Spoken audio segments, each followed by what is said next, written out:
الحمد لله رب العالمين والصلاة والسلام على أشرف الأنبياء والمرسلين محمد وآله الطيبين الطاهرين المعصومين واللعن على أعدائهم أجمعين من عداوتهم إلى قيام يوم الدين.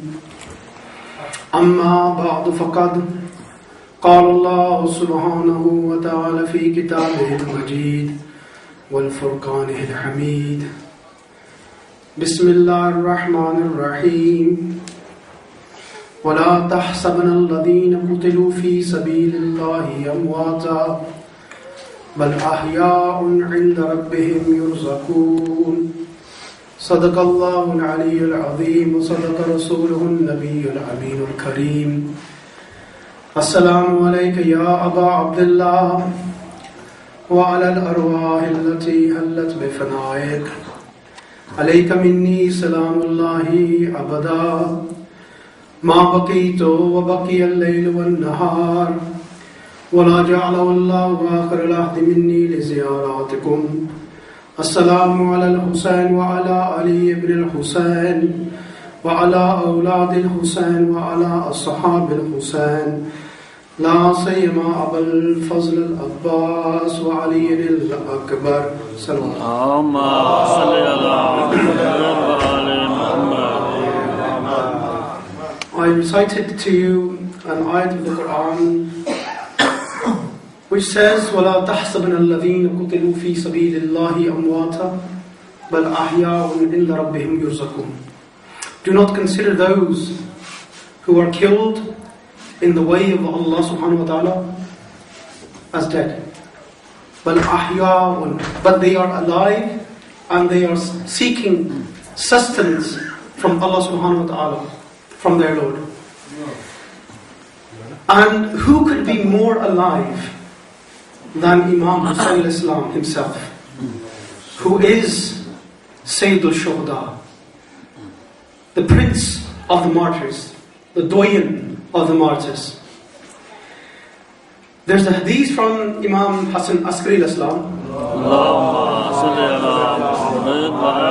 which says there are 5 signs of a moment. There are 5 signs of a moment. And amongst those 5 signs is that a moment reads 51 rakats of prayer daily. 51 rakats. That includes Salatul Layl, Tahajjud, your Nawafil of your Farz, and obviously the 17 rakats of the Wajib prayers. It makes 51 rakats. Imam Hassan Asri said, this is one of the signs of a moment. And the other sign of a moment is that when he prays on turba, on the khaki shifa.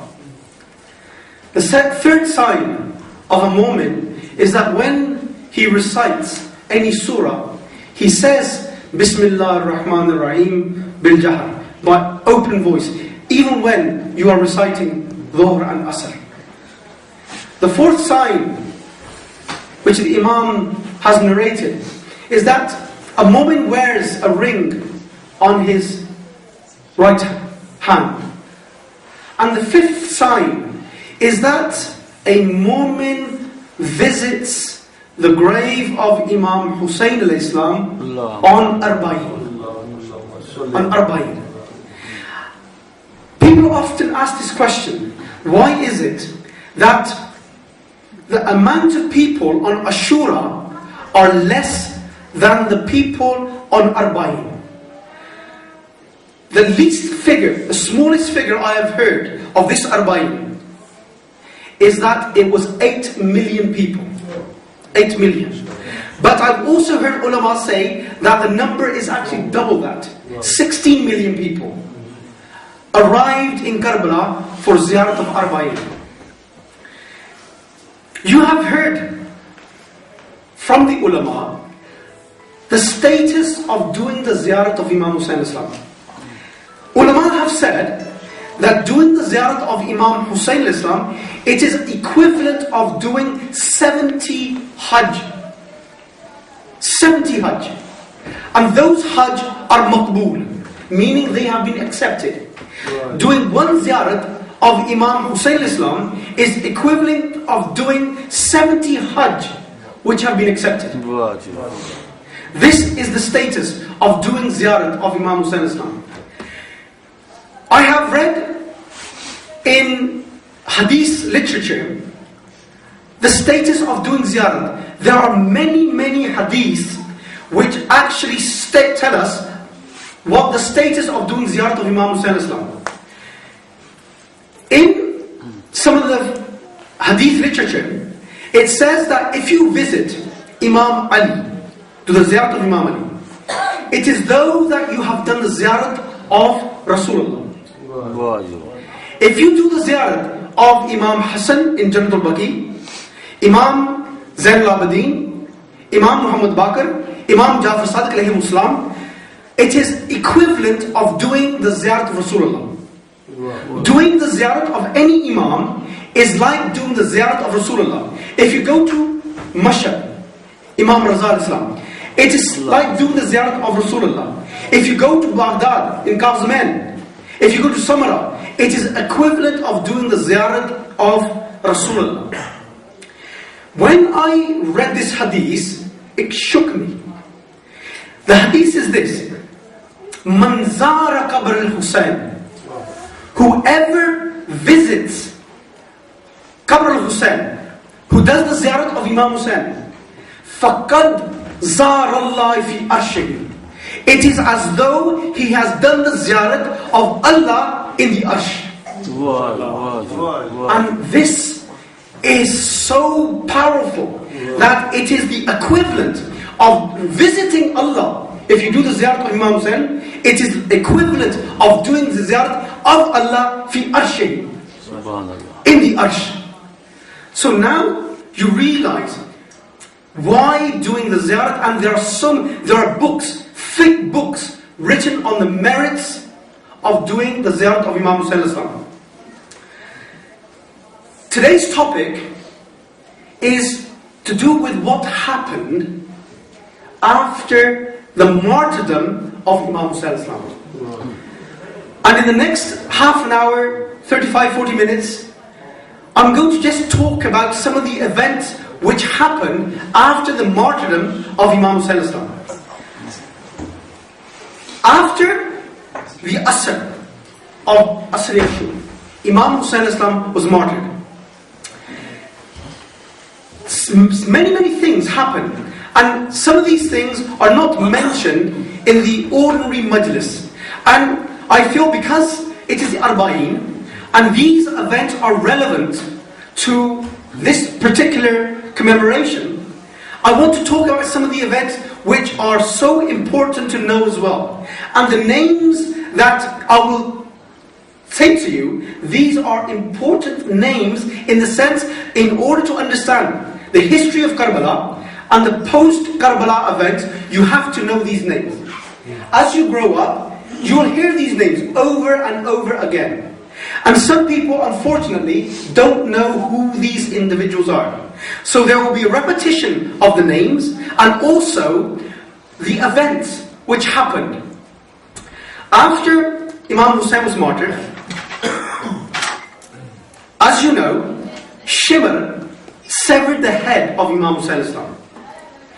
But during the day of Ashura, you know this, ulama have told you this, is that Imam Hussain Islam, when everybody was martyred, when all the people were martyred, he brought all the bodies back to one tent. But the heads were not decapitated, were not severed. Imam Hussain, when they were martyred, brought the bodies back to one tent. After Imam Hussain was martyred, Umar ibn Saad, he then told his army that whatever you take from the holy household is yours. So what they did, they took the ring and they cut the finger off Imam Hussain Islam to take the ring. Because what had happened, during the day, Imam Hussein's fingers had become swollen. And he could not take the ring off Imam Hussein's finger. So he cut the finger in order to get to the ring. They also took the trousers of Imam Hussain, and the person who wore them became paralytic. He was bedridden. Also, they took the amama of Imam Hussain Islam, and the person who wore it became mad. These were the events which were happening. The people who took the sword, there was also some Mehdi and Zafran, which was taken from the tents of Imam Hussain. And the people who used this, they were burnt because of the effect and the azab which was happening to these people. Also, there were 3 camels which belonged to Imam Hussain Islam. And when these 3 camels were taken back to Kufa, they were slaughtered and the meat was distributed to the houses of Kufa. 3 camels. And the people, and it's been narrated in books, that the people who ate this meat, it was so bitter that they could not eat this meat. However, when Mukhtar took revenge against the killers of Imam Hussain Islam, he went and asked, which one of you accepted the meat of those camels which were slaughtered and they belonged to Imam Hussain Islam? And anybody who had ate the meat was also killed. So the distribution of the meat and the people who received this meat, they were all killed by Mukhtar. Also, on Sham-e Ghariba, as you know, the tents were also burnt. And whilst the tents were being burnt, they were also severing the heads of those shuhada who had died during the day. So Umar ibn Sa'd ordered all the heads to be severed from the bodies on Asri Ashur when the tents were being burnt. When they seen that there's one head missing, which was of Ali Asghar, that body of Hazrat Ali Asghar was buried behind the tents. And Umar ibn Sa'd said, I want you, amongst the army, to go into the sand and start looking for any newly dug grave, using your spears to prod the sand to see where the body of Ali Asghar is. Whilst doing this, they found the body, and when somebody put the spear into the sand, the whole body of Ali Asghar came up.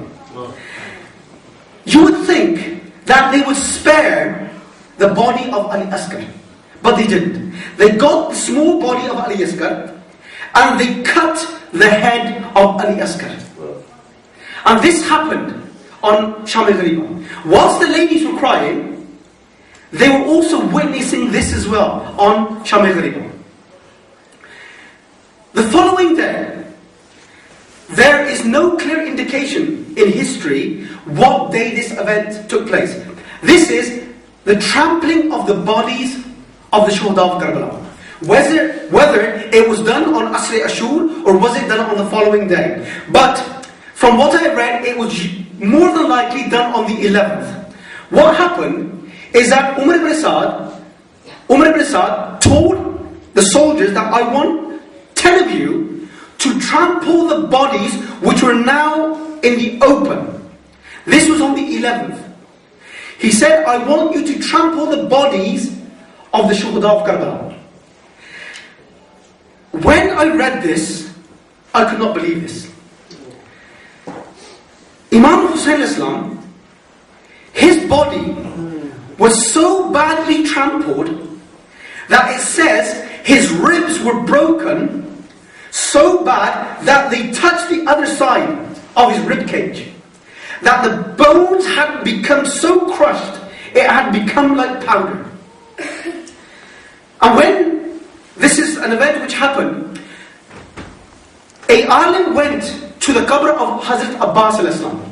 And when he seen the actual grave, he said, what I have read in the books, that Hazrat Abbas was so tall, but the grave in comparison is so small. I can't understand the reason. He asked somebody who had been the caretaker of the haram, he said, why is it that the grave of Hazrat Abbas is so small compared to what I have read? He was so tall. He was so tall that when he used to sit on a horse, his feet used to touch the ground. But the grave is so small. He said, when they had trampled the body of Hazrat Abbas, the body was so broken up, this was what was left of it. So the evening of Asr Ashur, of Sham al-Ghariba, what Umar ibn Sa'd did, he decapitated, as you know, decapitated the head of Imam Hussain Islam, and on the same evening, he sent the head to Kufa.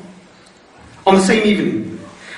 And when Kholi had taken the head back to Kufa, which is 46 miles away, from Karbala to Kufa is 46 miles. And by the time he had reached Kufa, the palace of Ubaydullah ibn Ziyad was closed. The doors had been closed. So he took the head back to his house. And when he had taken the head back to his house, Imam Hussein's holy head, he had placed it in his house. But one of the wives, who was a Mu'minah, she's seen light coming from the holy head of Imam Hussain Islam. Then the following day, I don't want to go into too much detail because there's so much ground I need to cover in the next sort of 25 minutes or so. So I'm going to be brief. So the following day, which is now the 11th, in the morning, Kholi now brings the head to Ubaydullah ibn Ziyad. And this is the morning. He is now having his breakfast, Ubaydullah ibn Ziyad. And when Ubaydullah ibn Ziyad receives the head, he starts to prod it with a cane. And also when he touches the holy head of Imam Hussain, one drop of blood drops on his thigh, Ubaydullah ibn Ziyad's thigh. This blood now becomes an azab for him. Ubaydullah ibn Ziyad, this blood becomes a sore. It becomes a wound. And the smell which was coming from this wound, from the blood which had dropped on the thigh of Ubaydullah ibn Ziyad, became so pungent, so bad, that even his own family could not tolerate the smell. So he used to wear strong perfume to overpower this. And when Ubaydullah ibn Ziyad was eventually killed by Ibrahim ibn Maliki Ashtar, Ibrahim killed Ubaydullah ibn Ziyad. But because there were so many bodies in the battleground, the body could not be found. So the way to find this body was by the smell. And when they had found the body, they delivered the head back to Kufa, and then from Kufa it went to Medina. And when the head of Ubaydullah ibn Ziyad and other heads arrived, Mukhtar had told the person who's delivering the head, deliver the head in the morning. The same way that Imam Hussein's head was delivered in the morning when Ubaydullah ibn Ziyad was having his meal. And when Imam Zayn al-Abidin al-Islam received this head of Ubaydullah ibn Ziyad, he did a sajda and he prayed. And he prayed.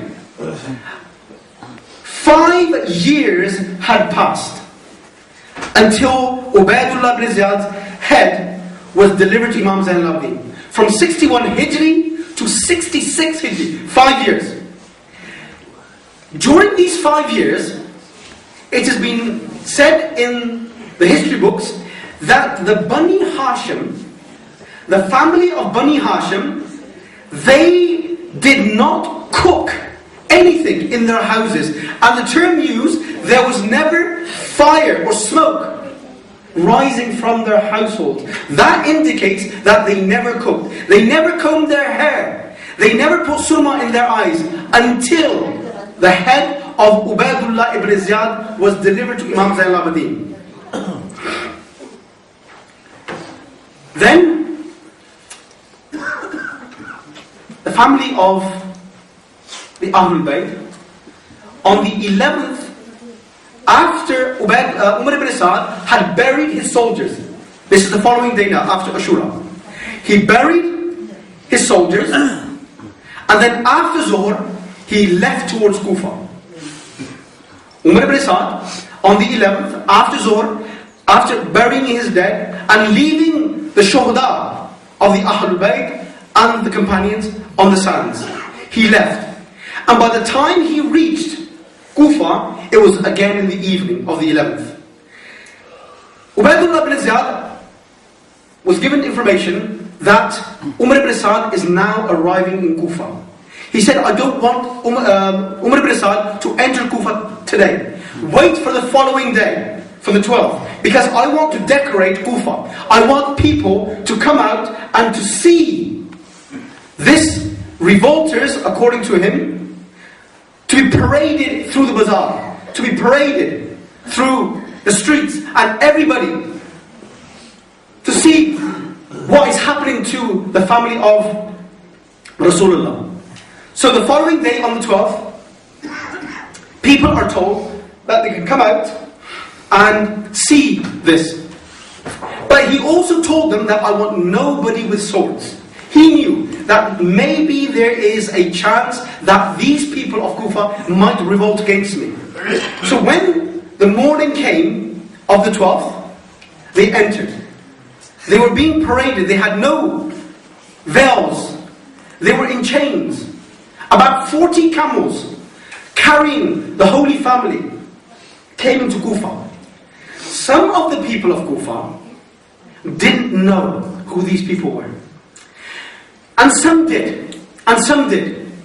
And when Sayyidah Zainab entered, and also Sayyidah Kulthum and all the other family, people were throwing dates and bread, feeling sorry for them. And Sayyidah Kulthum says that, O people of Kufa, alayna, upon us is haram, sadaqah is haram upon us. And when the children of the family of Ahlul Bayt were picking these dates up, Kulthum was taking the dates back off their hands and throwing them away. Because the Sayyids, and upon them, sadaqah is haram. And when they had entered into the palace of Ubaydullah ibn Ziyad, Sayyidah Zainab Salamullah alayha, she recited a khutbah. There are many khutbahs which Sayyidah Zainab, Sayyidah Kulthum, Sayyidah Sakina, Imam Zain al-Abidin recited at different events.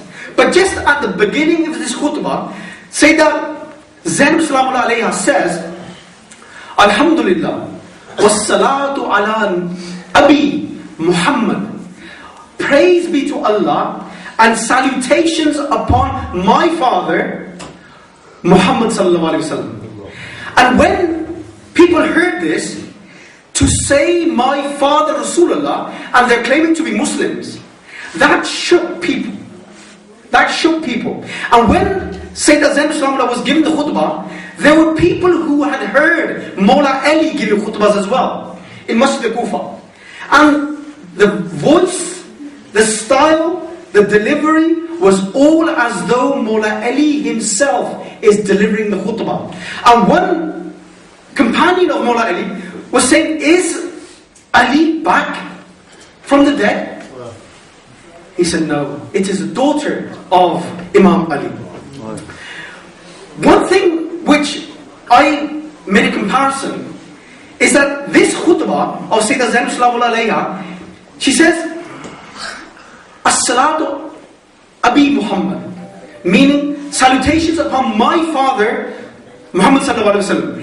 If you read the khutbah of Fadaqiyya, the khutbah of Fadaq, in that khutbah, Sayyidah Fatimah Zahra Salamullah alayha, in front of Abu Bakr and his cronies, she says, I'lamu anni Fatima wa Abi Muhammad sallallahu alaihi wasallam. In this khutbah she says, be known that I am Fatima. She says this, Sayyidah Fatimah Zahra, and be it known that my father is Rasulullah, Muhammad sallallahu alaihi wasallam. And she's saying this in front of the companions, meaning that the relationship of the family is so powerful, and this relationship actually changed the whole of the Muslim mindset after Karbala. The family of the Ahlul Bayt were kept in prison for about 7 days in Kufa. What happened? Ubaydullah ibn Ziyad sent a message to Yazid in Damascus, asking him, what do you want us to do with his family? I personally think, and most scholars are of the same opinion, had Umar ibn Sa'd or Ubaidullah ibn Ziyad sent the family back from Karbala back to Medina, or from Kufa back to Medina, the whole of the history of Karbala would have been different. And this is no exaggeration. The whole of the history of Karbala would have been different. But what happened is that, and Imam Hussain knew this. He knew this, that they would not send the Holy Family back again. Imam Hussain knew that they would be paraded through the different cities. And maybe you have heard this, and maybe you haven't. The route which was taken by Shimr to Damascus was not the direct route. It wasn't the direct route. It could have been in a straight line. But the route is so strange. But not strange when you read into history what the purpose of this was. He sent the Qafla from Kufa towards Mosul, which is northern Iraq. And from northern Iraq, it went into Turkey. It went into what is southern Turkey. From Turkey, it came back into Lebanon. From Lebanon into Damascus. It was a very, very long route. And what happened, that some of these cities who knew the family of Ahlul Bayt, they refused the army of Shimr, of Yazid, to enter into the city. But one event which happened, and this happened in Mosul, according to some of the history books, that the head of Imam Hussain was placed on a rock, and a blood drop fell onto that rock, and when the Qafla of Imam Hussain had moved on, this stone started to weep blood. And every year, on Muharram, this rock used to weep blood. Fresh blood used to come out. And it used to gush out. And what they did, in the time of Abdul Malik ibn Marwan, he said this stone should be hid, should be concealed. And this is mentioned in history books about Abdul ibn Marwan, that he said that this stone should be hid. But this stone was found again. And this stone, especially the young brothers here, you have not visited Halb. And this stone is the same stone which is in Halb today. This stone still bleeds and it shows blood on different occasions. And it's actually on the internet. If you go onto the internet and just put in and type in the miracle of Imam Hussain Islam, you will find a clip where this stone is weeping blood. This stone is weeping blood. And this is one of the living miracles which happened during the time of the journey and also afterwards. When they had reached Damascus, they were kept outside of the main doors for 3 days. Why? It's because when Yazid had realized that this Qafla had reached Damascus, he wanted to decorate the city. He wanted the people to have this party, this carnival. That this revolting group, people had revolted against Yazid, had now been subjugated. They have been broken. But I have about 10 minutes, 15 minutes, and I want to say a lot more. So I'm going to go through things very quickly. One thing you have to bear in mind, just think about this for a few minutes. When you have your own sons killed, when you have your own brothers killed, when you have them paraded through the cities of Iraq, Turkey, Lebanon, Damascus, Syria, you become broken. You become broken. But the amazing thing is this, that maybe they broke them physically. They broke the family of the Ahlul Bayt physically, but they could not break them spiritually. Because every place they went, they gave the khutbahs, they introduced themselves who we were. And when Imam Zain al-Abidin came into Damascus, this old man said to Imam Zain al-Abidin, he said, "May Allah thank us that He has delivered us from you and your father, who you revolted against the Amir," meaning Yazid. Imam Zain al-Abidin said, "O Shaykh, have you read the Quran?" He said, "Yes." He said, "Have you read the ayat, Bismillah ar-Rahman ar-Rahim, قُلْ لَا أَسْأَلُكُمْ عَلَيْهِ أَجْرًا إِلَّا الْمَوَدَّةَ فِي الْقُرْبَى?" He said, "Yes." He said, "We are that qurba. We are those for whom Allah is demanding our love. We are that family." He said, "Shaykh, have you heard or have you read also this ayat in the Quran, وَآتِ ذَا الْقُرْبَ حَقَّهُ," meaning, Rasulullah, give the rights of your close ones, meaning your Ahlul Bayt. He said, we are those people whom Allah has demanded that Rasulullah gives us our rights. وَآتِ ذَا الْقُرْبَ حَقَّهُ. He said, yes, I have read this. He said, we are that Zal Qurba. We are those individuals who are the Qurba. He said also, have you also read in the Quran, وَعْلَمُوا أَنَّمَا غَنِمْتُم مِّن شَيْءٍ فَأَنَّ لِلَّهِ خُمُسَهُ وَلِلرَّسُولِ وَلِذِي الْقُرْبَى وَالْيَتَامَى وَالْمَسَاكِينِ وَابْنِ السَّبِيلِ. He said, have you also read this? That Allah has demanded that any profits that you earn, 1/5 goes to Allah, to Rasul, Zil Qurba, wal Yatama, wal Masakin, wal Sabil. He said, yes. He said, we are those people who Allah has ordained that 20% of your earned livings goes to us.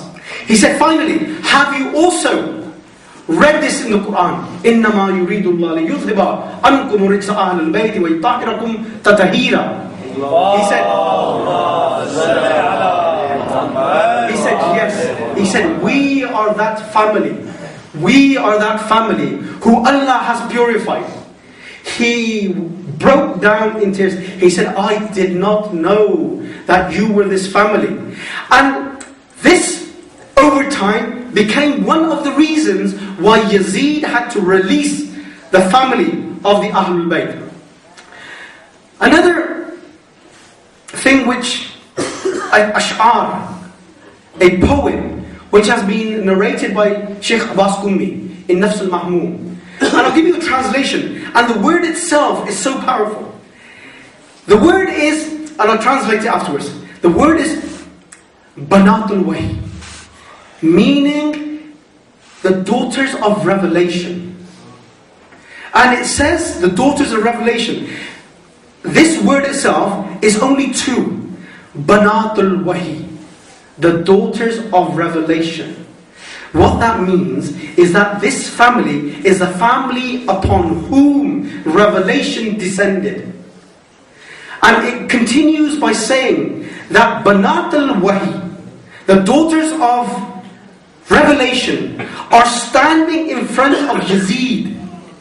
Yazid is a tulaqa, taliq, meaning that he is the freed slave, our family. Yazid and his father, Yazid's grandfather, he is our slave whom we have freed. And you have in front of a slave standing Banatul Wahi. Banatul Wahi. The daughters of revelation are standing in front of their slave who is now in control. And you are crying. People were crying in this. I quickly want to go on to another related item. Is that why was it they were released? There's a question which is often asked. And it's not because Yazid had any sympathy for the family of the Ahlul Bayt. What happened is that people began to realize who these individuals were, who this holy family was. And people started to talk. The women started to talk. Yazid became very conscious of what was going on.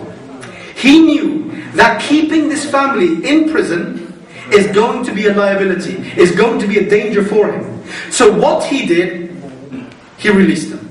Not because he had any sympathy, because he was forced to.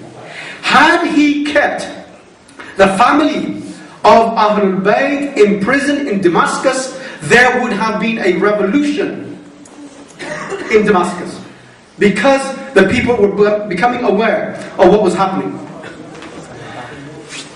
So they were released. Instead of going straight from Damascus, they did a detour. They went to Karbala first. And whether it was the first Arbaeen, meaning 61 Hijri, or 62 Hijri, that's another debate. Whether it was the first Arbaeen or the second Arbaeen. But we all know from history sources that it was on Arbaeen that this family of Rasulullah arrived in Karbala. They stayed in Karbala for 3 days. And they met Jabir bin Abdullah Ansari there. And again, I'm not going into details because there's another event I want to talk about as well. They left Karbala after 3 days. They came back to Medina. They stayed just outside of Medina and told the people of Medina that Bani Hashim, Rasulullah's family, have now arrived. So everybody went to outside Medina to give the pursa, to give condolences. And they were wailing, they were crying that this family of Rasulullah had been put under so much pain and suffering that how can this family face Rasulullah? We had taken Hussein with us, but we bring back no Hussein. This very Hussein who was the center for the people of Medina. So they condoled with Imam Zain al-Abidin. What now happens is what is so also important in understanding post-Karbala, the events which happened after Karbala. The people of Medina, and this is something which I want you to remember. There's many things I've said, but remember this. When Imam Hussain Islam left Medina, when Muawiya died and Yazid was put into power, Medina had accepted Yazid. Medina had accepted Yazid as their Amir. And Imam Hussain Islam refused when he was invited to Walid's palace. Imam said, person like me cannot do bayat to a person like him. Imam Hussain left Medina, but the people of Medina had done bayat of Yazid. This is very important to remember. When they had come back after Karbala, back to Medina,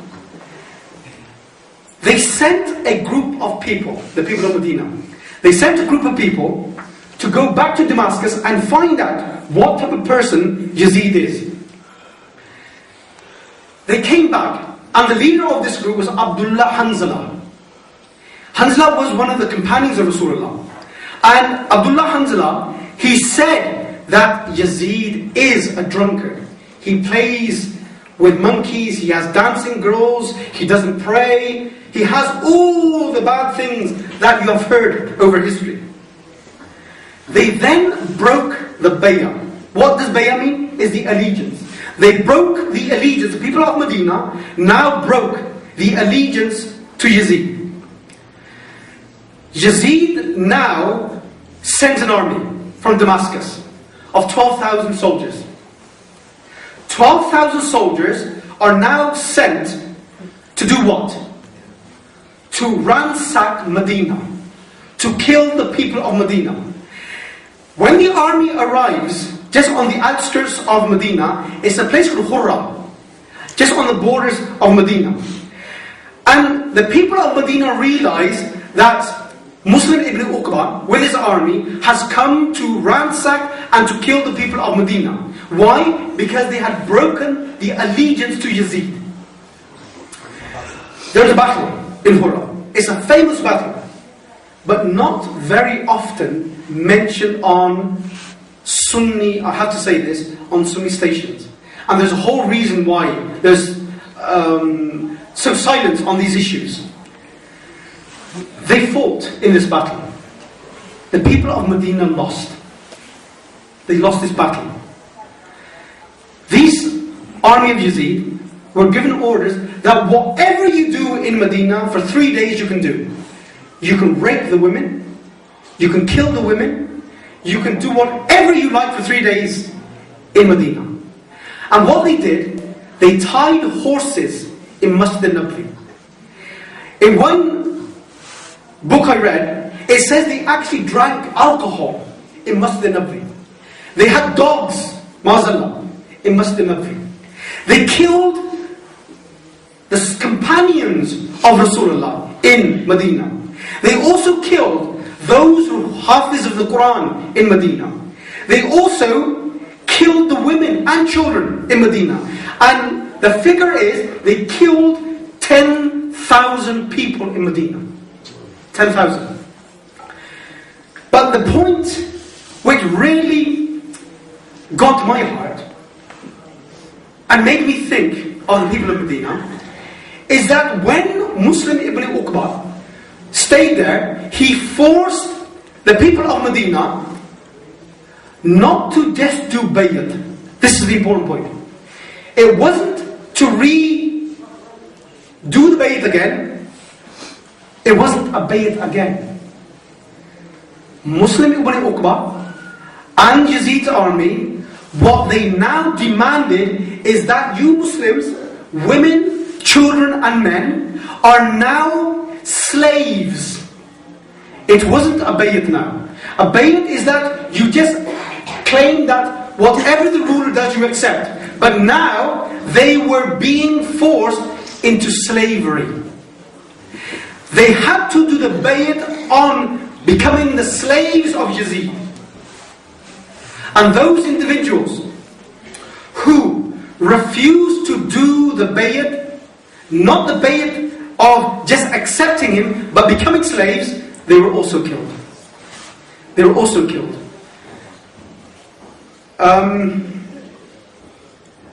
There's many things which I can talk about and continue, but I'm aware of the time. I've gone 5 minutes over, but I'll just finish on a couple of more points, and inshallah, next 2 or 3 minutes I'll finish. When they left, they stayed in Medina until they were sure that these people have been totally suppressed. Muslim ibn Uqba, the leader of the army of Yazid, dies. They move on towards where? Makkah. Under the leadership of the killer of Ali Akbar, Hussain ibn Newport. And when they reach Makkah, Abdullah ibn Zubair is now the self-appointed Khalifa of Makkah. And with them, they also have, do you know what catapults are? Yeah. Catapults. Manjik. Catapults are used in warfare during that time to throw fireballs, burning fireballs, rock. And they did this on the Kaaba. They burnt the Kaaba, they desecrated the Kaaba through throwing fireballs. One thing which I have been thinking about is that when Abraha came to destroy the Kaaba, Ababil came. Why is it that when Yazid's army came to Mecca, they burnt the Kaaba? They desecrated the Kaaba. There was no azab min as-sama, from the heavens. You can only speculate, you can only say this. Maybe. The killing of Imam Hussain al-Islam was like killing Rasulullah. And Allah said, you have killed Rasulullah. You did not protect Rasulullah, meaning Imam Hussain Islam. There should be no protection for the Muslims. There should be no protection. And maybe the people of Medina, and I'm very cautious when I say this, maybe this was also to teach the people of Medina your loyalty to the family of Ahlul Bayt, to the family of Imam Hussain, was not what it should be. You claim to be the Ansar Allah, meaning the helpers of Allah, the Ansar. You claim to give sanctity to Rasulullah when he left Mecca. Why could you not give sanctity and protection to the family of the holy household? ربنا تقبل منا إنك أنت السميع العليم.